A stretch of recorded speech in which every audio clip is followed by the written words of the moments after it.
Mirchi Bangla originals, আসল গল্পের আড্ডা।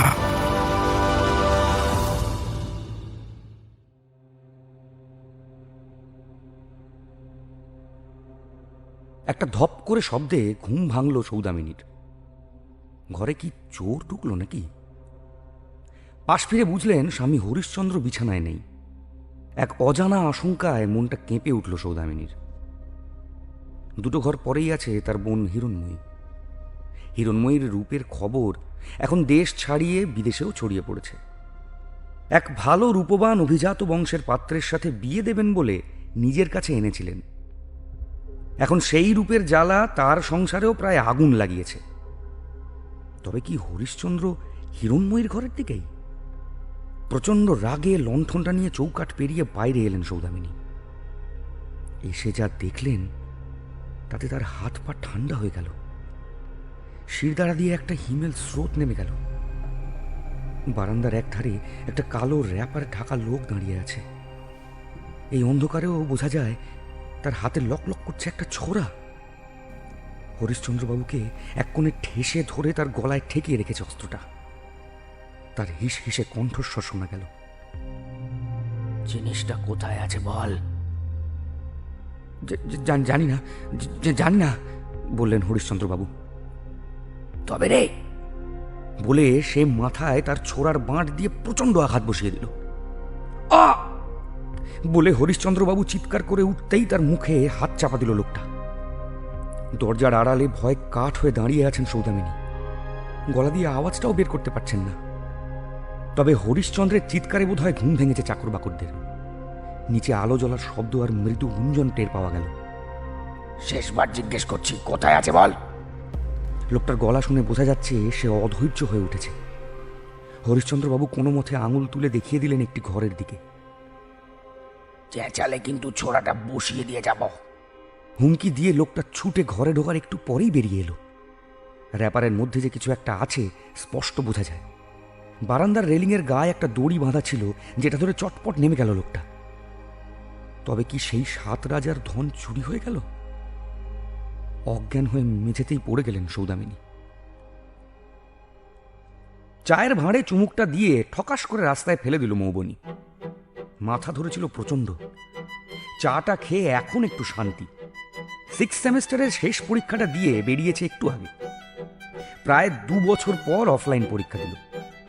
একটু চাপ যে ছিল না তা নয়, তবে মোটের ওপর ভালোই হয়েছে। শ্রেয়সী আর প্রয়াস কোথায় কে জানে? প্রয়াস তো আবার এক্সট্রা পাতা নিল। কি যে এত লিখেছে ভগবানই জানেন। ভাবতে ভাবতে ক্যাম্পাসের দিকে পা বাড়ালো ও। একটু এগোতেই দেখতে পেল প্রয়াস ওর দিকেই হাত নেড়ে এগিয়ে আসছে। শ্রেয়সীকে একটা ফোন কর দেখি, এগিয়ে এসে বলল প্রয়াস। শ্রেয়সী একটু পরেই এসে যোগ দিল ওদের সাথে। ভাই, ফার্স্ট ইয়ার থেকে প্ল্যান করছি বন্ধুরা মিলে কোথাও যাব, এইবার তো অ্যাটলিস্ট চল, বলল মৌবনী। হ্যাঁ, এখন তো এমনিতে মাস তিনেক একদম ঝাড়া হাত পা, ইন্টারনাল প্রেজেন্টেশন সব কিছু থেকে মুক্তি। আমি তো ভেবেছিলাম বাড়িতে আরামে বসে খাবো, ঘুমোবো আর সিনেমা দেখব, বলল প্রয়াস। রাখ তোর আরাম করা, ঝাঁঝিয়ে উঠল মৌবনী। আমাদের থেকে ছোটরাও ঘুরে বেরিয়ে এলো। তুই না গেলে আমি আর মৌবনী তো যাবই। সেই ছোটবেলায় টেনিদা পড়ে ভাবতাম কলেজে উঠলে ইচ্ছে মতো বেরিয়ে পড়া যায়। কপালে যে এই ছিল কে জানতো। এতক্ষণে মুখ খোলে শ্রেয়সী। আজ বিকেলে চুপচাপ আমার বাড়িতে চলে আসবি। বাবাও থাকবে, বেড়াতে যাওয়ার কিছু একটা প্ল্যান করে ফেলবো ঠিক, জানিয়ে দেয় মৌবনী। মৌবনী আর শ্রেয়সী যখন একজোট হয়েছে, তখন প্রয়াসের আর খুব বেশি কিছু বলার নেই।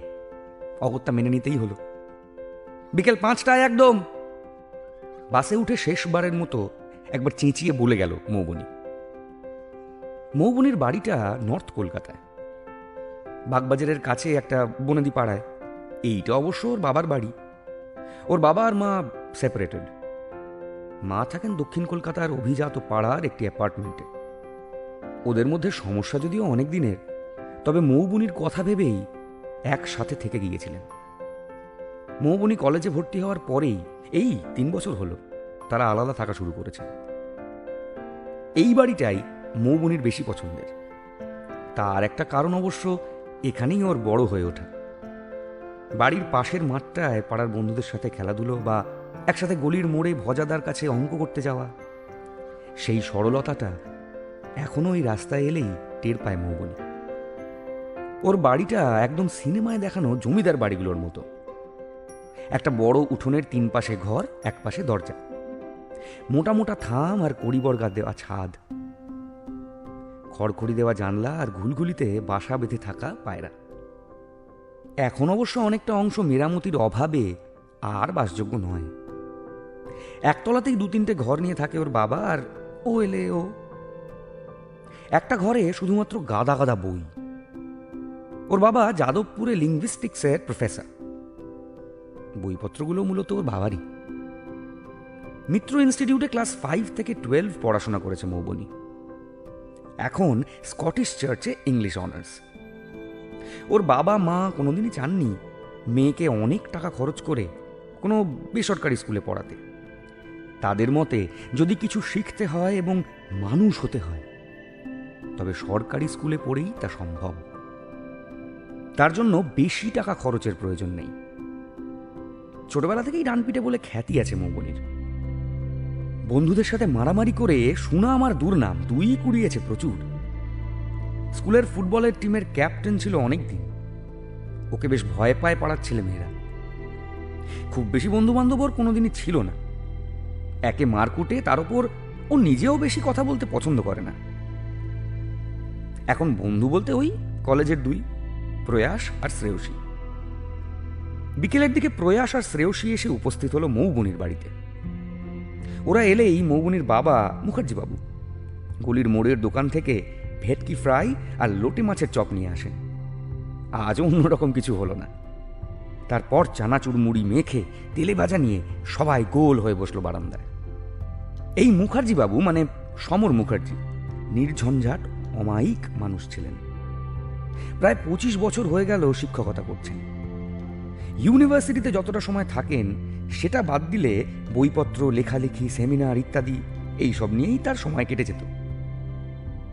সাংসারিক দিকে তিনি কখনোই বিশেষ মন দেননি। বিয়েটা করতে হয়েছিল বাড়ির চাপে। তার স্ত্রী সোনালী মুখার্জি একটি সরকারি কলেজে কেমিস্ট্রির প্রফেসর। একটা সময় অবধি দুজনের মধ্যে যাও বা বোঝাপড়া ছিল, সেটা সময়ের সাথে সাথে ফিকে হয়ে গেছে। আলাদা হওয়ার আগে শেষ কয়েকটা বছর তো দুজনে দুজনের কাছে হয়ে উঠেছিলেন সম্পূর্ণ অচেনা। স্ত্রী চলে যাওয়ার পর বেশ কিছুদিন সবকিছুর সাথে মানিয়ে নিতে খুবই অসুবিধা হয়েছিল সমরবাবুর। সেই সময় থেকেই একাকিত্ব কাটাতে ধরেছেন মদ। খুব বাড়াবাড়ি পর্যায়ে এখনো পৌঁছয়নি, তবে ভবিষ্যতে কি হবে বলা যায় না। আপাতত তিনি মেতে আছেন সিক্রেট এনকোডেড মেসেজের মানে উদ্ধারের কাজে। তৃতীয় বিশ্বযুদ্ধের সময় যুদ্ধে যে দেশগুলো জড়িত তারা শত্রুপক্ষের নজর এড়িয়ে গুপ্ত সংকেতের মাধ্যমে খবর পাঠানোটাকে একটা শিল্পের পর্যায়ে নিয়ে যায়। কিন্তু সমরবাবুর রিসার্চ বলছে ভারতবর্ষের মধ্যযুগেও রাজা রাজারাদের মধ্যে এই চল ছিল। তার অনেকগুলোর মানে এখনো বোঝা সম্ভব হয়নি। তার সহকর্মীদের অনেকের বিশ্বাস এইসব সংকেতের মানে বোঝা গেলে হয়তো প্রচুর লুকোনো ধনসম্পদ উদ্ধার হবে। তিনি নিজে অবশ্য সেরকম কোনো ইঙ্গিত পাননি, বরং সামরিক নির্দেশই আছে বেশি। আর তিনি এটা বুঝেছেন ভারতীয়রা ইউরোপীয়দের আধুনিক টেকনোলজির কাছে পরাজিত হয়েছিল বটে, তবে তাদের নিজেদের টেকনোলজি সম্পর্কে ভাবনা চিন্তা কিছু কম ছিল না। যাই হোক, খেয়ে দেয়ে শুরু হলো ওদের আড্ডা।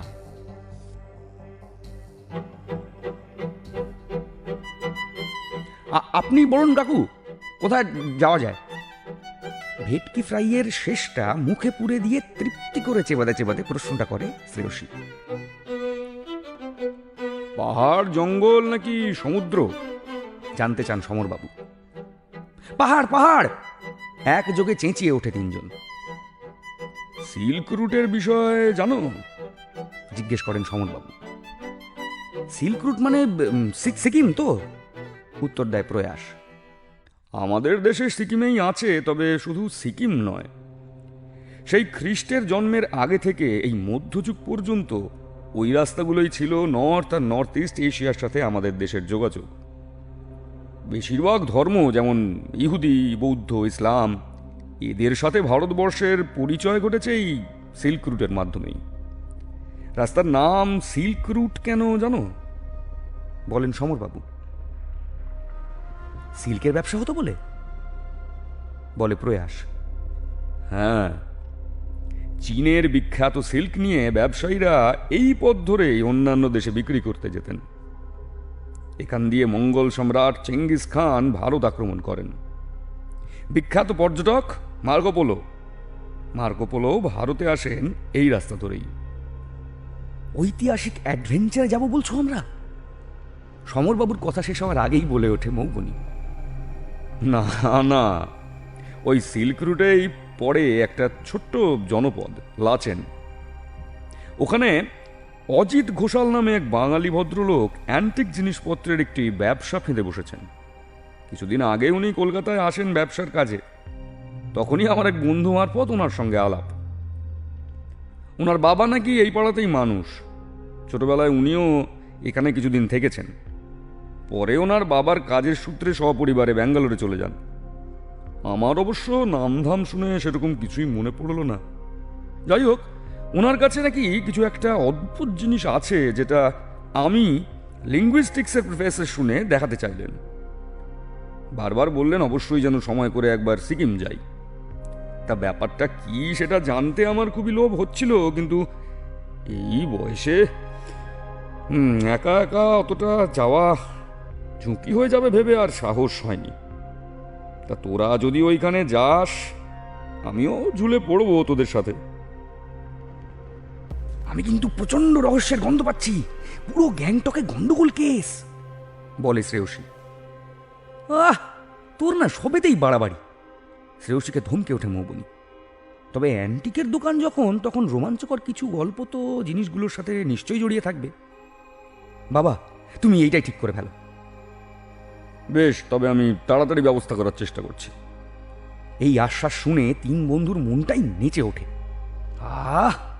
ফাইনালি তবে বেড়াতে যাওয়াটা হচ্ছে। দোকানে বসে প্রচন্ড বোর হয়ে গিয়েছিল প্রয়াস। শীতের জায়গায় বেড়াতে যাবে শুনে ওর মায়ের মনে হয়েছে ওর পর্যাপ্ত শীতের জামা নেই। অগত্যা এখন গড়িয়াহাটের এই শোরুমে ওর যা কেনার সেটা হয়ে গেছে। এখন মা তাঁর নিজের জন্য শাড়ি, ড্রেস ইত্যাদি দেখছেন। শোরুমের কাঁচের জানলা দিয়ে বাইরেটা বেশ দেখা যায়। অঝোরে বৃষ্টি। কলকাতায় এখন সারা বছরই বৃষ্টি, কিন্তু কাঁচের গায়ে জলের ছিটে লেগে অদ্ভুত ধরনের বিভিন্ন আকার তৈরি হয়েছে। আবার নতুন করে জল লাগলে সেগুলো সব ঘেঁটে যাচ্ছে, যেন বৃষ্টি খেলা করছে। সেই দিকেই নিবিড় মনোযোগ দিয়ে তাকিয়েছিল প্রয়াস। প্রয়াস মনে করে সে একজন শিল্পী। ছবি আঁকার শখ তার ছোটবেলা থেকেই। বাড়ির কারোরই অবশ্য এ ধরনের শৈল্পিক কাজে সেরকম উৎসাহ বা অভিজ্ঞতা কোনোটাই নেই। বাবা সরকারি চাকরি করেন আর মা হাউসওয়াইফ। তার যে কোথা থেকে ছবি আঁকার প্রতি এতটা আকর্ষণ তৈরি হলো কে জানে। এখন নতুন নতুন গ্রাফিক ডিজাইনিং শিখছে প্রয়াস। রং তুলির বদলে টেবিলে জায়গা করে নিয়েছে ডেস্কটপের সেট আপ। এই বুবান, চল বেরোবো। মায়ের কথায় হঠাৎ সম্বিত ফিরে পেল প্রয়াস। যা, জানলার কাঁচের ছবিটা কোথায় হারিয়ে গেল? কি আর করা, তাড়াতাড়ি উঠে পড়লো জায়গা ছেড়ে। এখনো যাওয়ার আগে কয়েকটা টুকিটাকি জিনিস কেনা বাকি। আজ মঙ্গলবার, সামনের শনিবার ওদের বেরোনো। সমরবাবু আর অজিতবাবু মিলে প্ল্যানটা করে ফেলেছেন। হাওড়া থেকে শতাব্দী এক্সপ্রেস ধরে নিউ জলপাইগুড়ি, সেখান থেকে গাড়িতে গ্যাংটক, গ্যাংটকে এক রাত থেকে পরের দিন আবার গাড়িতেই লাচেন। বিকেলের দিকে একবার শ্রেয়সীর বাড়ি যাবে ভাবল প্রয়াস। শ্রেয়সী ওর ছোটবেলার বন্ধু। একই স্কুলে দুজনেই পড়েছে ক্লাস 1 থেকে। এছাড়াও পাশাপাশি পাড়ায় বাড়ি। প্রায় একই টিউশনে পড়ার সুবাদে বন্ধুত্বটা ঠিক টিকে গেছে। এখন তো আবার কলেজও এক, দুজনেই ইকোনমিক্সে অনার্স।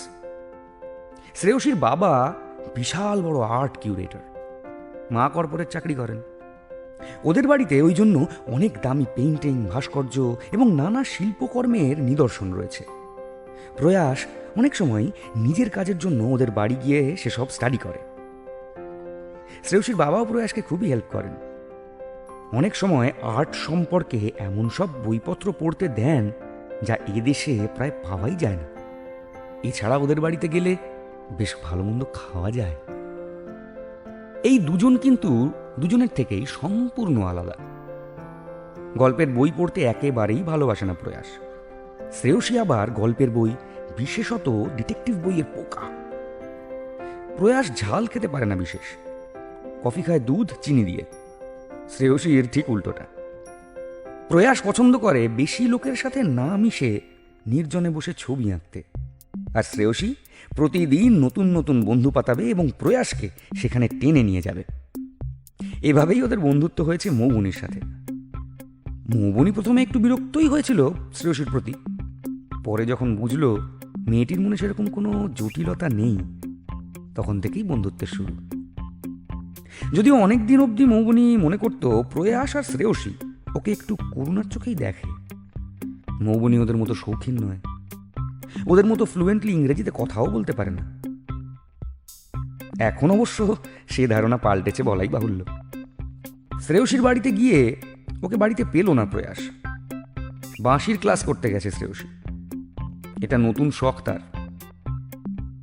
সবে কয়েক মাস হলো বাঁশি বাজানো শেখা শুরু করেছে, তবে মেয়েটা আর অধ্যাবসায় আছে বলতেই হয়। এখনও কলেজের ক্লাস সামলে পড়াশোনা করে বন্ধুদের সাথে আড্ডা মেরেও প্রতিদিন সময় বের করে প্র্যাকটিস করা। কিছুক্ষণ শ্রেয়সীর বাবার সাথে গল্প করেই উঠে পড়ল ও। রাতের দিকে শ্রেয়সীকে নিয়ে প্রয়াসকে কনফারেন্স কল করলো মৌবনি। যে জিনিসটা অজিতবাবু ওর বাবাকে দেখাতে চান সেটা একটা মুখোশ, তিব্বতী মুখোশ। মুখোশটার একটা ছবিও হোয়াটসঅ্যাপে পাঠিয়েছিলেন ভদ্রলোক।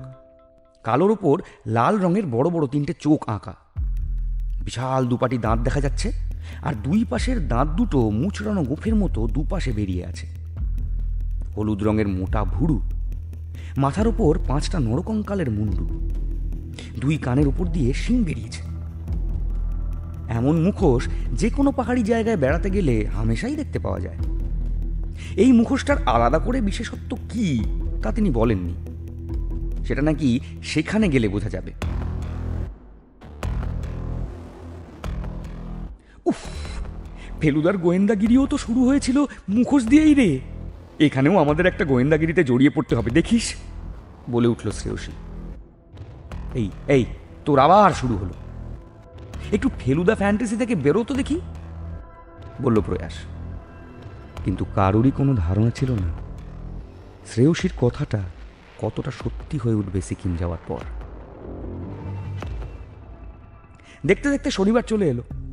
3 বন্ধু তো আনন্দে উত্তেজনায় একেবারে ফুটছে। রাত করেই ট্রেন।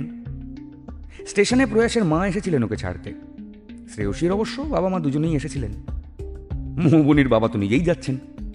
রাতের খাওয়া দাওয়া সেরেই আসা হয়েছে। বার্থ খুঁজে লাগেজ সেট করে গুছিয়ে বসলো ওরা। ট্রেন ছাড়ার সময় হতে বাবা মায়েরা সকলেই নেমে গেল। ট্রেন ছেড়ে দিল ঠিক সময়। দরজায় দাঁড়িয়ে যতক্ষণ দেখা যায় হাত নাড়ল 3 জন। ধীরে ধীরে প্ল্যাটফর্ম শেষ হয়ে যেতে ভেতরে গিয়ে বসলো ওরা। প্রয়াসের মনে হলো এই প্রথমবার বাবা মা ছাড়া বেড়াতে যাওয়া। যদিও সমরকাকু আছেন, তবুও নিজের দায়িত্ব নিজেরই হাতে।